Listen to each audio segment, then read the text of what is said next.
First thing Claremont did was kill his own guard. He did it without looking.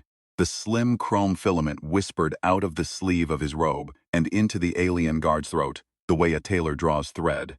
And Tobin Archer understood, in the single, quiet moment, between soft sound and the body's slow toppling, that he was going to die for a murder he had not yet committed. The office smelled of bone milk and ozone. The Magister stood by the window with his back to the wreckage of his employee, forearms folded in their resting fold.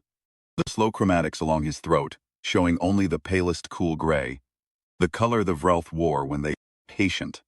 Outside the panes, the suns came up over the alien city the way they always did, the larger one red and slow, the smaller one a high white pinpoint that gave no warmth, and Tobin's hands were already locked behind his back, by guards he had not heard enter. "Mr. Archer?" said Claremont. His translator pendant hummed at the base of his clavicle. "You have done a terrible thing." "I haven't done anything." "That," said the Magister, "is the terrible thing. We will fix it together." The trial took 4 minutes. The Vrelth did not believe in long trials. They believed in records. And the records showed that a human contract engineer named Tobin Archer had been alone in the Magister's office at the moment. A senior security officer of House Mont had been found with his trachea, opened by a tool that only a tradesman would carry. Tobin's pattern was on the tool. His weight was on the floor.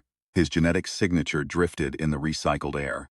The Vrelth did not believe in coincidence either. They believed in patterns, and the pattern fit. He was 27 hours into Zone 14 before he stopped expecting someone to come and tell him there had been a mistake. The transport had no windows. The Vrelth did not believe in showing prisoners the route to the place they would die. They sat him on a cold bench between two Vrelth offenders, who smelled like wet metal, and they fitted the collar at his throat while he was still chained to the bench, and the engineer in him noted that the device had 3 independent triggers and a tamper plate the thickness of a fingernail. The Vrelth tech who fitted it spoke without looking at his face. "By a resonance tether," said the translator. "Pair signature will be assigned at the facility. Separation beyond the perimeter, detonation. Removal, detonation. Tampering, detonation. Welcome to Zone 14. What's the perimeter?" The tech blinked her dark optical clusters one slow time. "If you can ask the question," she said, "you will know the answer." He hummed 2 bars of a song his mother used to sew to. He didn't know he was doing it until the Vrelth next to him made a soft questioning sound in its throat. He stopped humming. The Vrelth went back to staring at nothing. Zone 14 sat in the bottom of a basalt canyon the color of an old bruise. From the air, the engineer in him would have appreciated it. The shape of the canyon walls broke direct fire from the higher elevations. The single switchback road could be defended from a dozen positions, and the perimeter sensors used the natural mineralization of the canyon rim as an amplifier. From inside the transport, sitting on the cold bench, he did not appreciate any of it. He just felt the temperature drop, and then the gravity hiccup as the ship dropped through the inversion layer, and then a long, slow grind as they docked. Processing officer was Vrelth. Her chromatics were the muddied amber that meant boredom. She asked him 3 questions in the cadence the Vrelth used for things they had asked 1,000 times. Name, Tobin Archer. Designation, human. Affiliation, none. She marked something on a slate without looking up. Pair assignment to follow within 14 days. Until pairing, you will be considered solitary. Solitary prisoners are not permitted in the yards. Solitary prisoners are not permitted in the mess. Solitary prisoners are housed in Block H. Block H has a survival rate of 41%. He waited. She lifted her optical cluster and looked at him for the first time. "Most humans," she said, "ask what the 41% did to live. Humans," he said, "don't want to know." He wrote something else. He never saw what. The first man who spoke to him in Block H was Vrelth. This surprised him. The Vrelth had their own block of solitary cells in the eastern wing, but the one across from his had been condemned for environmental failure 2 months before, and the displaced inmates had been redistributed wherever the cells were free. The Vrelth in the cell across from him had been displaced. He sat at the bars in the night, in the cold blue light of the corridor lamps, and his chromatics moved very slowly through a color Tobin did not know. "You are very young to be here," the Vrelth said. The cell walls shared translator strip. I'm 41. You are very young to be here. Tobin understood after a while that the Vrelth had not been talking about age. The Vrelth had been talking about something else, the thing the Vrelth meant when they said young, which was not the same as the thing humans meant. He never learned what it meant.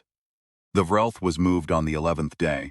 The night before he was moved, he told Tobin. In the slow, careful way the Vrelth spoke when they did not expect to be heard again, that the bioresonance amplifiers in Zone 14 had been calibrated to a frequency that was not actually the canyon's natural frequency, and that this was a small inefficiency in the design, and that humans were, on average, the only species that ever noticed small inefficiencies in design. He said it as if he were giving Tobin a small gift. He did not say it as if he were giving him a tool. Tobin took it as a tool. The Vrelth, on the morning he was moved, blinked his optical clusters once at Tobin, and inclined his head very slightly. The Vrelth gestured for accommodation, and then he was gone. Tobin did not know his name. He never asked. He thought about him often. Block H was where they put the prisoners they wanted to die before anyone noticed they were dead. Tobin learned this in his first night, when the man in the cell across from him, a thin human with the wasted look of someone 3 weeks past hope, stopped breathing while the lights, still on, and no one came until morning. Survived Block H because he was useful, and because he was patient. He fixed a Vrelth Guard's translator pendant on the 2nd day, and asked nothing in return. He fixed a ventilation servo on the 4th day, and asked for an extra ration of water. He fixed an interrogation chair on the 7th day, and asked for an hour in the main facility's archive room, where the system maps were kept, and the Vrelth Guard, who had a habit of leaving prisoners alone with their tools, said nothing when Tobin took the hour, and asked nothing of what he did with it. What he did with it was learn the prison. He learned where the bioresonance amplifiers were anchored, 6 of them, set into the canyon walls in a pattern that did not actually account for the canyon's natural fault lines. He learned the shift rotations of the human guards, who were rarer and more careful than the Vrelth, and the rotation of the Vrelth Guards, who were more numerous and less observant. He learned that the kitchens used a closed-loop water system that pressurized at one specific valve every 6 hours, and that the valve was located within 2 meters of the southern ventilation shaft, and that the southern ventilation shaft passed through a maintenance corridor that opened onto the secondary loading dock. He learned the name of the woman he had been sent to find. Alaya Thorne was in the East Block. The East Block was, for humans, the Vrelth considered politically interesting, which was a euphemism for humans they were waiting to break. She was alleged to have stolen a great deal of information from House Mont, and to have hidden it somewhere, only she could retrieve. The official record said she was serving 22 standard years for industrial espionage. The unofficial record said that the Vrelth would let her die if Claremont sent the word, and that he had not yet sent the word, and that the longer he did not send the word, the more the East Block guards began to look at her like a problem that would solve itself. He saw her once before they paired him with her. He was being walked from the maintenance archive back to Block H, and the corridor passed within sight of the East Block's exercise yard. And through the polycarbonate she was a thin figure standing by the south wall, very still, watching the canyon rim instead of the other prisoners. The light from the smaller sun was on her face. She was not doing anything. She was just standing there in a way that he recognized, although he could not have said how. The way you recognize the back of someone's neck in a crowd from very far away, and he understood without being able to put it into words that she was waiting. He did not know what she was waiting for. He thought, walking past, that whatever it was had not yet arrived. He thought, walking past, that whatever it was might never arrive. He did not stop. The Vrelth guard at his shoulder did not slow. The corridor curved away from the yard, and she was gone. And he walked back to Block H, and he kept walking, and he did not see her again until the door of her cell opened in front of him on the 10th day. On the 9th day, Claremont came to see him. He did not come into Block H. He did not come into the East Block. He sat behind glass in the small, windowless visitors' room, where the Vrelth conducted the kind of business they did not wish to do, over a slate, and a guard walked Tobin in. and sat him down opposite the glass. And the Magister regarded him for a long moment with his slow gray chromatics, the same color he had worn in the office 90 days before, the patient color. "Mr. Archer," he said, "you have made friends. I've made acquaintances. You have repaired 3 pieces of equipment that did not belong to you. I've been useful. You have not yet asked for the woman. I will. When you can no longer take it back." The Magister inclined his head very slightly. It was the Vrelth gesture for accommodation. His chromatics did not change. "I will pair you with her tomorrow," he said.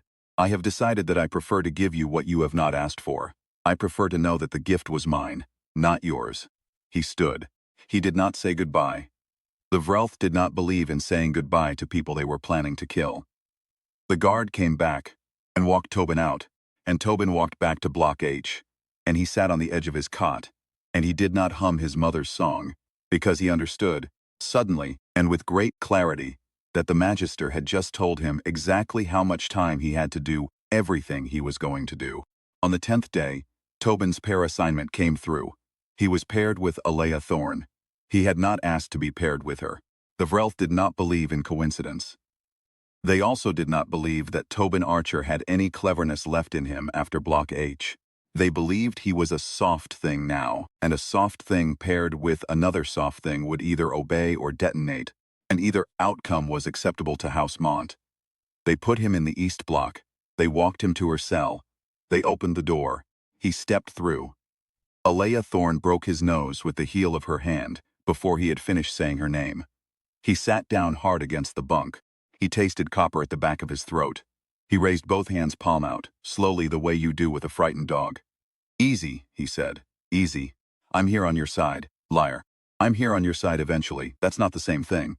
"No," he agreed. "It's not." She was small. She was the way a wire is small. She had short dark hair shorn unevenly at the back where the bioresonance interface fed under her skin. Her eyes were the color of old smoke, and she did not lower her hands. She stood between him and the cot the way a person stands between a stranger and her child, and he wondered briefly what she had in this self that she still considered hers. "Pont sent me," he said. "I know. He told me to find you. Bring you out. He said he'd let me go if I did. I know." "How do you know?" "Because that's what he told the last one." Bottom of his stomach went cold. "The last one, 3 months ago. What happened to him?" She lowered her hands. She sat down on the edge of the cot. She did not look at him. "He believed Claremont," she said.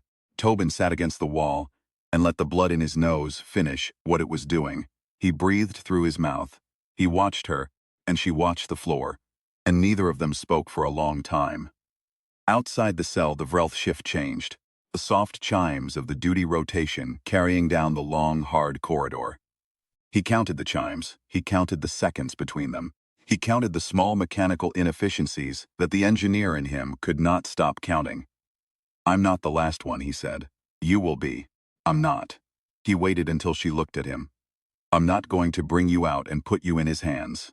I'm going to bring us both out and put him in ours." She laughed once. It was not a kind laugh. "With what?" "With the collars." She stopped laughing.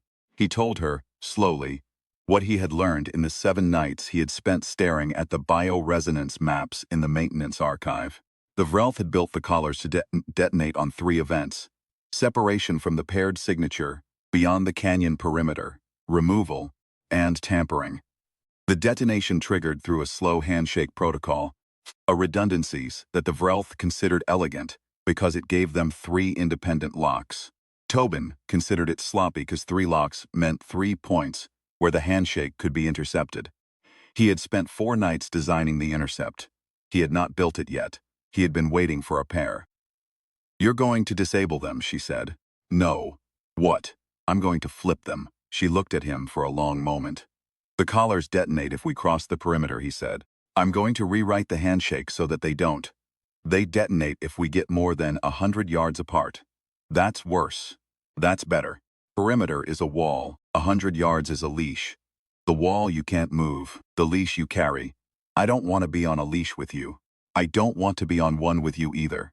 She looked at him a long time. He waited. He had learned in Block H that when a human looked at you that way, you waited.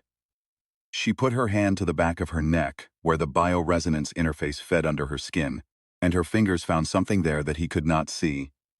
And her chromatic-deprived human face did something the Vrelth could not do, which was hide entirely what she was thinking. "All right," she said. He stole the parts a little at a time. A length of sensor cable from a young human inmate who had been keeping it the way a child keeps a feather. He traded his evening ration for it, and the kid took the food, and Tobin folded the cable into his sleeve and walked back to the cell humming his mother's song, the one she used to sing while she sewed by the kitchen window. And the song felt foreign in his throat, as if he had not deserved to carry it into a place like this. A connector from the underside of an interrogation chair, a filament of capacitor from the ventilation servo he had repaired on the fourth day, slid out with 2 fingers while the Vrelth guard watched the wrong gauge. A sliver of the tamper plate from his own collar, he peeled, with a tool he had ground from a piece of cot frame against the wall of the cell at night, while Alea slept facing him because she still did not trust him enough to sleep facing the wall. He worked on the device for 9 nights. Ice watched him for the first 3. By the 4th, she had started handing him things. By the 6th, she had started anticipating what he would reach for. By the 9th, she was holding the filament steady between 2 fingers, while he soldered, and her hand did not shake. And he understood that whatever she had been before Claremont, she had not been an archivist of the kind the Vrelth thought she was. "You weren't just a researcher," he said. "No. What were you?" She did not answer for a long time. She held the filament. He soldered. Down the corridor, a Vrelth guard made the soft clicking sound the Vrelth made when they were laughing. "I designed the bioresonance protocol," she said finally. He stopped soldering. "For Housemont 2 years ago." She did not look up. "He paid me very well. Then he tried to take it from me. He didn't think a human would have built in a key. I built in a key. He found out. I ran. He caught me. Here we are. You designed the collar. I designed the protocol it uses. Then why am I doing this?" She looked at him, and there was the first ghost of something that wasn't hatred in her face. "Because I'm in here, and I don't have the parts. And you do. And you're the only human in 3 months he sent me who didn't believe him." He started soldering again. His hands were steady. He hummed his mother's song under his breath, very low.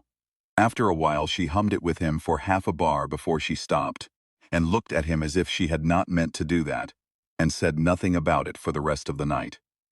The next night, while he was working on the inner ring of the connector, she told him about her father. He had been a Vrelth-trained materials chemist on one of the colony worlds, she said. He had taught her, when she was very young, how to read the chromatics of a Vrelth at a meeting, which was a thing he had not been supposed to teach her, and which she had carried in her head all the years since. "The Vrelth showed you what they were thinking," he had said, "but they did not show it where you would think to look. They showed it on the throat, not the face. The face was for the chemistry of speech. The throat was for the chemistry of the body. If you wanted to know what a Vrelth was about to do, you watched his throat the way you watched a man's hands." Her father had died when she was 19, of an industrial accident the Vrelth had ruled accidental. She had not at the time believed them. She still didn't. She had buried him under a flat black rock in the basalt fields outside the 3rd colony, and she had gone back to the work, and she had taken his lessons, and she had used them, and on the day she had walked into Claremont's office and watched his throat instead of his face, she had understood, in the half-second between the start of the chromatic shift and the end of it, that he was going to try to kill her. She had been out the door before he had finished the gesture. "That's how I got the data out," she said. "I'd already left." Tobin set down the soldering rod. He looked at her. "How long had you been watching his throat?" 11 months. 11 months. "You build a key into a protocol," she said. "You assume someone's going to try to take it from you. You watch." He picked up the soldering rod. He looked at the work. He hummed his mother's song without thinking. After a while, very softly, she hummed it with him, and this time she did not stop after half a bar. She finished the bar, and the next bar, and the bar after that, and when the song was done she did not say anything, and he did not say anything. And they went back to the work. The escape did not go the way he had planned. It went better. He had planned for the eastern ventilation shaft, which would have taken them out by the secondary loading dock and onto the switchback road. The Vrelth had begun a shift drill in the eastern corridor, which he had not anticipated, and so they went west, through the kitchen valve he had marked as a fallback 2 weeks before. The valve hissed at 6 o'clock the way it always did. The single Vrelth guard on the kitchen perimeter blinked his slow optical clusters, in the way the Vrelth blinked when they were almost asleep on duty, and Tobin opened the collar handshake from the inside of his own throat, using the trigger he had built into the buckle of his belt, and the bioresonance went quiet, and they stepped through the door under the valve and into the maintenance corridor and were gone. The desert outside Zone 14 was the color of dried blood and broken glass. The smaller sun was high, the larger sun had not risen yet. The wind off the basalt cliffs smelled of iron and something older. Alea led, because she remembered the surveyor maps from her contract days. He followed, 10 yards back, 15, 20, never more than 30. The collar at his throat humming a slow, steady tone that meant the leash was holding. At 40 yards out, a soft chime began at the base of his collar, and a sympathetic chime answered from hers. At 60 yards out, both chimes shifted to a higher pitch. At 80, they were a single high tone. At 90, his vision went red at the edges and he understood, distantly, that this was the warning before death. He closed the distance to her in a run. The chime went away. She turned and looked at him, and her face had gone very still, and he understood that she had been waiting to see whether the hack actually worked, and so had he, and the laugh that came out of him was the first real one he had had in 11 weeks. "Engineer," she said. There was something dry in it. It was almost a smile. "Archivist," he said back, and then they were running. The first day they made 12 miles. The basalt desert offered no cover and no water. The smaller sun cooked the back of his neck through the prison uniform's thin synthetic. Alea's lips cracked first, his cracked second. They did not speak unless they had to, because speaking cost water. At dusk they crouched in the lee of an outcrop, and she pulled from her hip a small dented flask that he had not known she was carrying. She unscrewed it. She drank a quarter mouthful. She handed it to him without ceremony, the way a stranger hands a stranger half of something there is not enough of. And he drank a quarter mouthful and handed it back. "What is it?" he said. "Engineered water concentrate. Housemont gives them to senior researchers." She tucked the flask back into her hip. "I kept one. 3 sips a day. It lasts a week." "You've been carrying that since prison." "I've been carrying it since the day before I went to prison." He looked at her. She did not look back. He understood that she had been waiting 2 years for someone she could use the flask with. They moved at night. He had been a soldier once, long enough to remember how to read the angle of a smaller sun off a basalt ridge. She had been an archivist long enough to remember what a survey map said about underground aquifers. Between the two of them, they found water on the second night, a brackish seep at the base of a black rock, and they filtered it through cloth from his sleeve, and drank carefully, lying flat the way animals do, watching the horizon for movement, chuppered. And Tobin understood that this was the first time he had drunk from the ground in 15 years, and that he had forgotten how good it felt to be small. The sandstorm came on the 4th night. They saw it first as a thin smear at the horizon, the smaller sun bleeding into it the way a wound bleeds into bandage. By the time they had found shelter under a basalt overhang, it was on them, and the wind was a wall, and the dust got into the seal of the collar and made them sing in a low, miserable harmony. Alea pulled a thermal sheet from the surveyor crawler they had stripped 2 miles back. It was barely a sheet. They huddled under it, shoulder to shoulder, his back against the rock and hers against his side, and the storm went over them and did not stop going over them for 6 hours. He hummed his mother's song. He had stopped trying not to. Alea hummed it back in pieces and asked after a long time where it came from. "My mother sang it while she sewed." "What is it about?" "A valley." "Don't think it's about anything else." "What was she like?" "Tired." She did not say anything for a while. Then she said, "Mine too." Passed her the flask. She drank. She passed back. He drank. The storm went over them, far above the basalt. In the empty places between the dust and the dark, the larger sun rose, and they could not see it. On the 5th day they came across the bones of a Vrelth. It had been a long time dead. The chromatic plating along the throat had calcified white, and the four arms had folded into themselves. The Waverelth arms folded when the muscle had given out, and the optical clusters were empty. There was no flesh left. The basalt had taken it. They stopped, and Alea knelt by it for a long moment, and she did not touch it, and she did not say anything. "What is it?" Tobin said. "Surveyor cast, old uniform." She pointed at the buckle of the rotted satchel beside the body. "From before the protocol, 20 years out here maybe." "How did he die?" "Same way anyone does in the basalt." She stood up. He stopped walking. She did not say anything for a long time after that. They walked on. The smaller sun was high. The wind off the cliff smelled of iron and something older. He thought about her father under the flat black rock in the basalt fields, outside the third colony, and he wondered, without asking, whether she had stopped because the bones had reminded her of him, or because the bones had reminded her of what was waiting for her, if they did not keep walking. He did not ask. He understood by then that the difference between the two was the kind of difference you did not put into words. On the sixth night, they took the crawler from a Vrelth surveyor who had not expected to be taken. He was a young one, his chromatics bright and assertive, and he stepped out of the crawler's cabin to relieve himself in the rocks and turned around to find Alea at his throat with the sharpened edge of his own surveyor tool. He went very still. His chromatics ran through a slow blue that the Vrelth wore when they understood that they had made a permanent mistake. Tobin came up out of the dark behind him with a length of cable, and the surveyor stood very still while they tied him, very gently, to the base of the rock, and took his flask of real water and his crawler keys, and his thermal kit and his pendant. "We're going to leave you alive," Tobin said when the cable was done. "I know," said the Vrelth through the pendant. "Humans do that." "What, leave us alive?" The Vrelth blinked his optical clusters slowly. "It is a tactical inefficiency.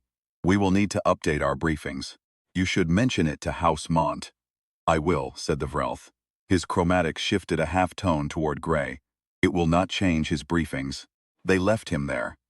They drove the crawler east toward the city until dawn. The bounty agent caught them on the 8th night. He came down out of the rocks the way the Vrelth bounty cast came down out of rocks, which was the way a long thin blade falls out of a sleeve, and he had a sonic pistol in his upper right hand, and a slim chrome filament in his upper left, and a faceplate that showed no chromatics at all, because the bounty cast shaved their throats and ran flat on their faces and worked alone. Alea was in the crawler. Tobin was outside it, fixing the steering column, which had taken a shard of basalt through the housing. He looked up, and the bounty agent was 8 feet away. "Tobin Archer," said the bounty agent's translator. "Yes," said Tobin. "Alea Thorne. In the crawler. Both of you wanted for theft of Housemont property." "That's funny. How? We don't have any Housemont property."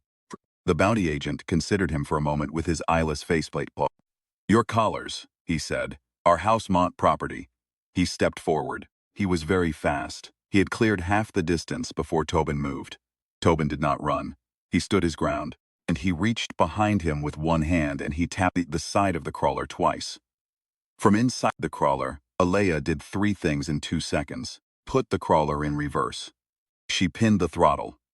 She rolled out at the driver's side door and hit the basalt running. The bounty agent's face plate registered her motion and turned a 1/4 of a degree toward her. That 1/4 degree was the entire margin Tobin needed. He stepped into the agent and caught the filament arm at the wrist and turned his hip into the spin and used the bounty agent's own momentum to put him into the path of the reversing crawler. The crawler caught the bounty agent at the hip. The bounty agent went down. He did not get up. Alea came back at a walk, breathing hard. Her hands were shaking. She looked at the bounty agent for a long time. Then she looked at Tobin. "You knew that would work." "I hoped. What if it hadn't worked? Then we'd be in trouble." She looked at him a moment longer. Then she pulled the flask from her hip, drank, and handed it to him.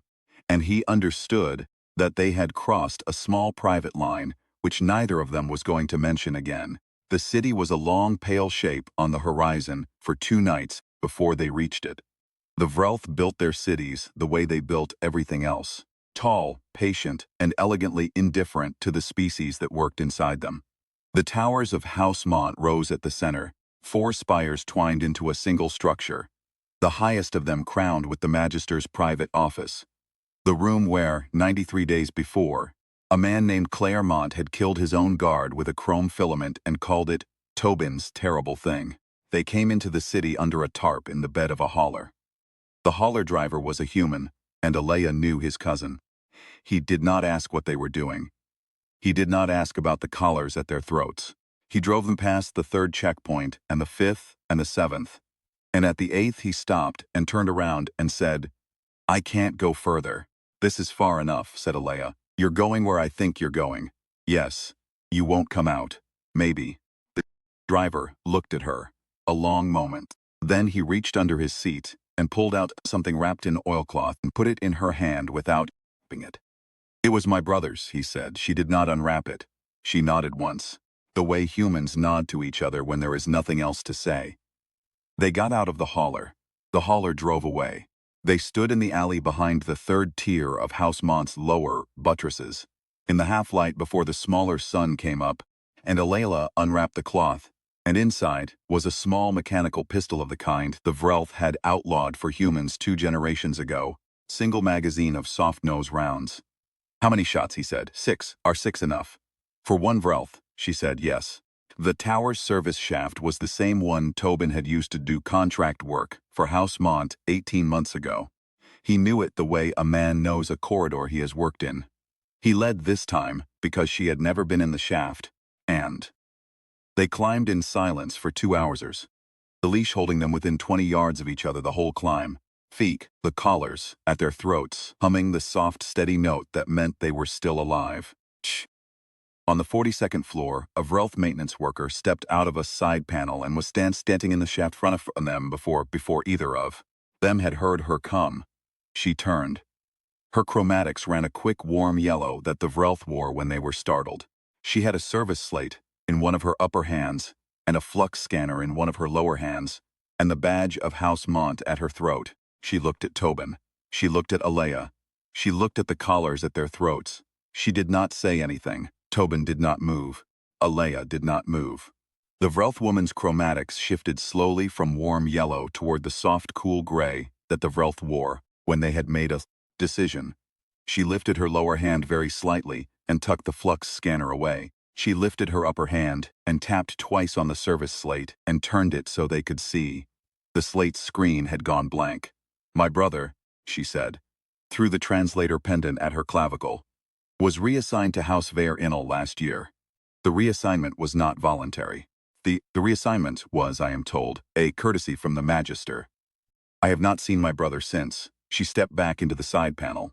She closed the side panel behind her. The shaft was empty. They climbed on. Alea looked at Tobin and did not say anything. Tobin looked back and did not say anything. The collars at their throats hummed the soft, steady note.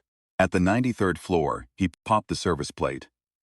They stepped out into the dim corridor behind the Magister's private suite, and Alea put the small mechanical pistol in the small of her back.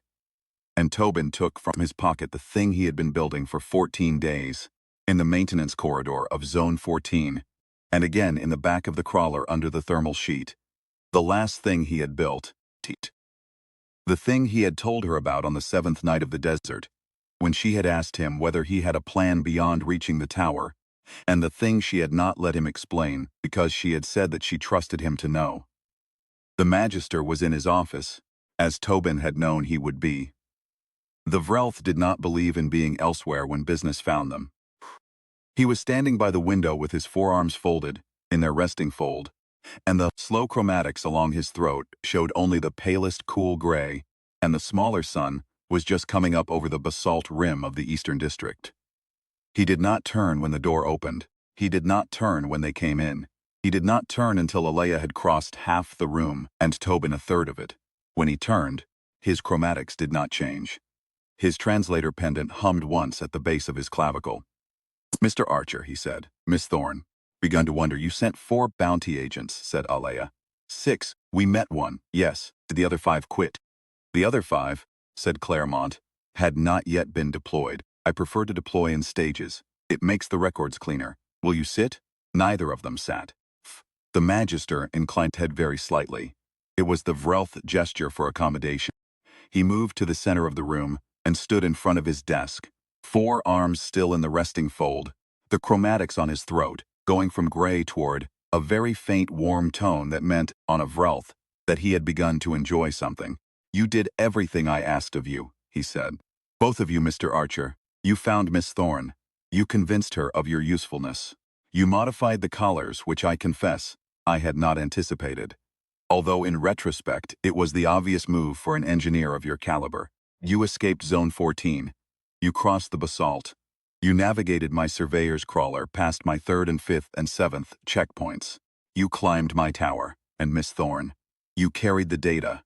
You carried it for 2 years. You carried it through the desert. You carried it up the shaft. You brought it to me." "I'm not giving it to you," said Alea. "No," said Claremont, "you are not. You brought it within reach. That is all I required." He raised one of his lower arms. The fingers of his lower hand were thin and long. They closed, once slowly, in a gesture Tobin had not seen a Vrelth make before. From the walls of the office, places in the wood paneling that Tobin had not understood were not wood, 6 small ports opened. 6 small barrels showed. "Your collars," said Claremont, "are tuned to my private bioresonance harness. They have been since the moment the Vrelth tech fitted Mr. Archer. It is a courtesy I extend to my contractors. I prefer to know where my people are. The harness, you see, runs a continuous handshake with every paired collar within range. As long as I am alive, your collars believe I am part of your pair. As long as I am alive, your tether holds.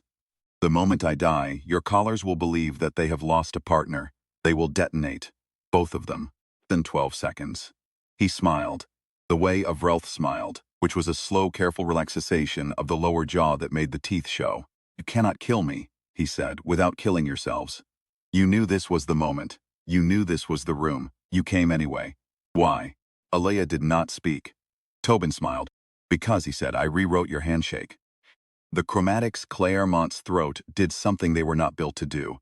They went through 3 colors very quickly. A pale gray, flickering blue, a red that the Vrelth wore only at the moment of a permanent mistake. "You could not have," said the Magister. "I'm an engineer. Not have. I'm a human engineer. The protocol was designed by a human." Tobin tilted his head 1/4 inch toward Alea. "She built the key. I built the lock around it. The collars at our throats are not paired to your harness anymore. They are paired to it." He raised his right hand. In it was the thing he had built. A small flat shape no bigger than a sewing thimble with a single soft amber light. "It's a bioresonance broadcaster," he said. "It carries my pair signature. It carries Alea's. It also carries yours, which we cloned off the harness's handshake during the 4 seconds you spent looking at her instead of me when we walked in. The collars at our throats now believe the broadcaster is the 3rd member of the pair. We can move anywhere from the broadcaster, from each other, and the collars will sing their happy little tone, and no one will detonate." "Then nothing has changed," said Claremont. "Something has changed." "What?" "Your harness." Tobin's thumb moved very slightly on the side of the broadcaster. The amber light pulsed once. "Now believes the broadcaster is one of its paired collars. The handshake's running. The handshake confirms 2 collars. If I drop the broadcaster, the harness loses a partner. The harness will believe it has lost a partner. It will detonate. Within 12 seconds. The Vrelth's chromatics went still. His 4 arms did not move from the resting fold. His optical clusters tracked the broadcaster in Tobin's hand. The smaller sun came up over the basalt rim of the Eastern District. The room filled very slowly with the kind of light that the Vrelth used to call kindness light. The light a person was meant to wake into when they had been kind in their sleep. "You will not drop it," said Claremont. "If you drop it, you will die." "I won't drop it," said Tobin. "Then your threat is empty." "Isn't a threat." He looked at the Magister steadily across the wide pale room. "It's a price." He told Claremont what the price was. And the Magister listened with the patience the Vrelth used when they were calculating loss, and his chromatics moved very slowly through the spectrum that meant calculation. And when Tobin was done speaking, the Magister did the only thing he could do, which was to consider it. The price was a confession. Not the small thing, the whole thing. Recorded, cast, sent simultaneously to the 17 Vrelth houses, and to the 3 human consortiums, and to the 4 independent press relays that the Vrelth had not yet learned to suppress. The killing of the guard 93 days before. The framing of Tobin Archer. Sale of human genetic data to House Verenal. The deliberate engineering of the bioresonance collars to default to House Mont as the silent, third partner of every prisoner pair in Zone 14, which Alea had buried in the protocol 2 years ago without his knowledge, which was the real thing Claremont had been trying to retrieve when he had framed her, which was the data she had been carrying in her head for 2 years. All of it, in his own voice. And then, said Claremont, what? Then, said Tobin, we walk out. We take off the collars at the lobby. We hand the broadcaster to whoever's still alive on your security floor. They turn off your harness. You live. You go to whatever the Vrelth do with magisters who have been recorded confessing. They will execute me.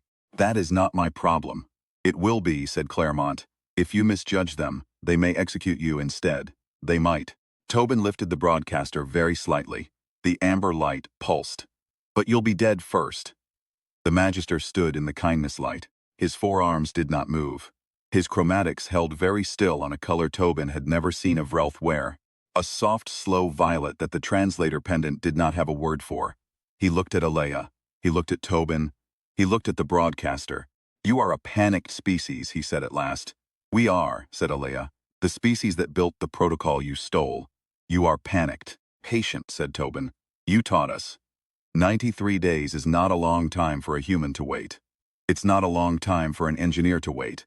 It is a very long time for a Vrelth Magister to be cornered by a man he assumed had already given up. The Magister's chromatics held on the violet. He inclined his head very slightly. It was the Vrelth gesture for accommodation. He raised his lower right hand and tapped twice on the surface of his desk. And the desk's recording pendant rose from its housing, and he began to speak. He spoke for 19 minutes. He did not pause. He did not lie. The Vrelth did not believe in lying when they had decided to tell the truth. They considered it inelegant. When he was finished, recording pendant chimed once and sent. Tobin watched the network indicator on the desk go from amber to green. Alea watched the Magister. The Magister watched the broadcaster in Tobin's hand. None of them spoke. After a while, Claremont said, "It is sent. It is you may go." They went. They took the service shaft down. They did not speak. At the lobby, 2 human security officers were waiting, and a third Vrelth officer in the muddied amber of administration, and they did not move when Tobin and Alea stepped out. And Tobin handed the broadcaster very carefully to the senior human officer, and explained what it did, and explained where its pair signature was anchored, and explained how to disable the Magister's harness without detonating the collars. The officer listened. The officer nodded. The officer took the broadcaster. The collars came off in the lobby. Alea's off first, then Tobin's. The Vrelth technician who unfitted them did not look at his face. She blinked her dark optical clusters slowly. She set the collar on the counter, the way a person sets down something they no longer have the authority to break. He thanked her. She did not respond. The Vrelth did not believe in being thanked for doing their jobs. They walked out the front of the tower. The smaller sun was full up. The larger sun was just beginning, a thin red line at the horizon. The kindness light was gone. There was just morning, and a city, and the long pale shape of the tower behind them, and a small mechanical pistol in the small of Alea's back which she did not unwrap, because there had been 6 rounds in the magazine, and there were still 6 rounds in the magazine, and that was the way it had to be. At the corner she stopped. She looked at him. She did not smile. She did not say anything. She reached out very briefly and took his hand, and squeezed it once and let it go. Then she started walking again, and he walked with her. And they went into the streets of the alien city the way 2 humans go into a city in the morning, 10 yards apart, then 20, then 30. Never more than the leash had taught them, even though the leash was gone. Behind them, in the tower, a Vrelth Magister stood by his window, with the slow chromatics along his throat showing a color his translator pendant did not have a word for, and below him in the kindness light an alien city was beginning to learn that a human engineer had spent 93 days fixing the small, mechanical inefficiencies of a cage that had been built by people who did not believe in coincidence, and did not believe in lying, and did not believe that a panicked species could ever, under any circumstance, learn to wait. He had waited. He had hummed his mother's song. He had built the lock around her key. He had walked out of Zone 14 with a stranger he had been sent to betray, and now he walked into the city with her, and the larger sun rose at his back, the way it always did, slow and red and indifferent, and the engineer in him did not appreciate it. He just felt it on his shoulders. He kept walking.